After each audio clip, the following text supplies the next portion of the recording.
యేసయ్యా స్తోత్రాలయ్యా నా దైవము నీవయ్యా. శుభోదయం. క్రీస్తు యేసునందు ప్రియమైన విశ్వాసులారా, సజీవుడు పునరుద్ధరణైన యేసు క్రీస్తు యొక్క పవిత్ర నామములో మీ అందరికీ ఉదయకాల శుభాలు తెలియజేస్తున్నాను. మన టిఎల్సి అనుదిన ఆహారంలో అపోస్తలుడైన పౌలు హెబ్రీయులకు రాసినటువంటి పత్రిక 12వ అధ్యాయంలో మొదటి 3 వచనాల్ని మనం జ్ఞాపకం చేసుకున్నాం. 12వ అధ్యాయంలో రాయబడినటువంటి ఈ మొదటి 3 వచనాల్లో ఒక తలంపును ఈ ఉదయకాల సమయంలో మీ జ్ఞాపకం చేయాలని తలస్తున్నాను. ఈ వచనాల్లో మీరు గమనించినట్లయితే 3 తలంపులు ఉన్నాయి. ఒక తలంపు ఏంటంటే, మన ఎదుట ఉంచబడిన పందెంలో ఓపికతో పరిగెత్తుతాము. మన ముందు ఉంచబడినటువంటి పందెంలో ఓపికతో పరిగెత్తుతాము. ఈ మాటలో దేవుని బిడ్డలారా 2 శ్రేష్టమైనటువంటి తలంపులు మనకు జ్ఞాపకం చేయబడ్డాయి. ఒక తలంపు ఏంటంటే, మన ఎదుట ఉంచబడినటువంటి పందెము.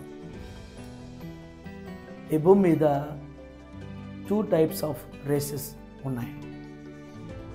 2 రకాల పందాలు.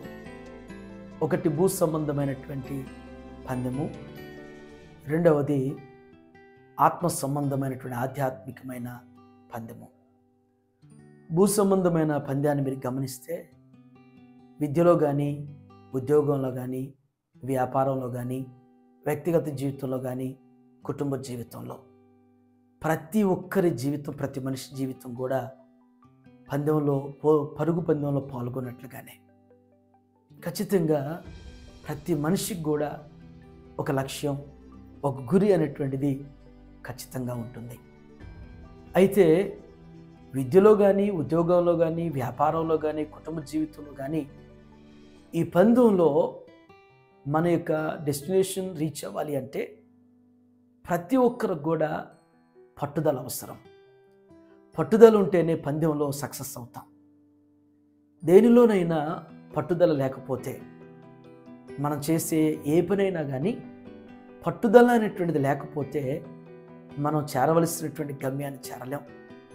జీవితంలో ఏ లక్ష్యాన్ని, ఏ కార్యాన్ని సాధించలేం. ఇది మొదటి తలంపు. రెండవ తలంపు ఏంటంటే, ఓపికతో పరిగెత్తుదు అంటున్నాడు. ఓపిక అంటే పేషెన్స్. పేషెన్స్ అనేటువంటిది, ఓపిక అనేటువంటిది మనిషికి చాలా అవసరం. జీవితంలో ఈ పందెంలో, ఉద్యోగంలో కానీ, వ్యాపారంలో కానీ, కుటుంబ జీవితంలో కానీ ప్రతి ఒక్కరికి ఓపిక అనేటువంటిది, పేషెన్స్ అనేటువంటిది చాలా అవసరం. ఓపిక లేకపోతే మనం ఏది కూడా సాధించలేం. ఏ పని అయినా సక్సెస్ కావాలి అంటే, ఏ పనిలోనైనా రిజల్ట్ రావాలంటే సమయం పడుతుంది. పిల్లలు ఎగ్జామ్స్ రాసిన వెంటనే రిజల్ట్స్ రావు. రిజల్ట్స్ కొరకు వెయిట్ చేయాలి. కర్షకుడు విత్తనాలు చల్లాడంటే అవి ఫలించడానికి సమయం పడుతుంది, ఓపిక పట్టాలి. ఇంటర్వ్యూకి వెళ్ళిన వారు, కాంపిటేటివ్ ఎగ్జామ్స్ రాసిన వారు, వారి జీవితంలో కూడా ఓపిక అవసరం. ఇది భౌతికమైనది. ఆత్మ సంబంధమైనటువంటి ఆత్మీయ పందెంలో కూడా మనం ముందుకి సాగాలి అంటే, మనం చేరవలసినటువంటి మరి నిత్యరాజ్యం కొరకు మనం సిద్ధపడటంలో పట్టుదల ఉండాలి.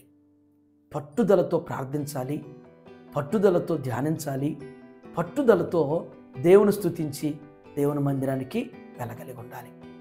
పరిస్థితులు మరి ఆత్మీయంగా సాగుతున్నప్పుడు ఎన్నో రకాలైనటువంటి నిందలు వస్తాయి, అవమానాలు వస్తాయి, కష్టాలు వస్తాయి. వీటన్నిటిలో కూడా విశ్వాసికి ఓపిక అవసరం. ఓపిక లేకపోతే జీవితంలో ఏమీ సాధించలేము. ఆత్మీయ జీవితంలో కూడా మన దేవుడు మన జ్ఞాపకం చేసింది ఓర్పు అనేటువంటిది, ఓపిక అనేటువంటిది. ఇది కలిగి ఉంటేనే కానీ మన జీవితంలో ఈ పరుగు పందెంలో, ఆత్మీయ పోరాటంలో మరి ముందుకు సాగగలుగుతాం. మరి మనం ఆశించినట్లుగా, ప్రభు కోరినట్లుగా ఆ యొక్క పరుగు పందాన్ని ముగించగలుగుతాం.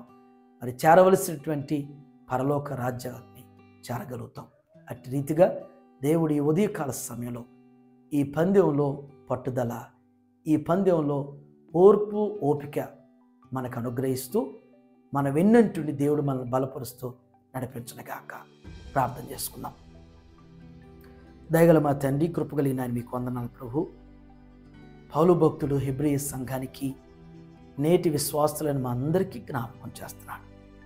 మా ముందున్నటువంటి ఈ పరుగు పందెంలోనైనా ఓపికతో పరిగెత్తుదామంటున్నాడు.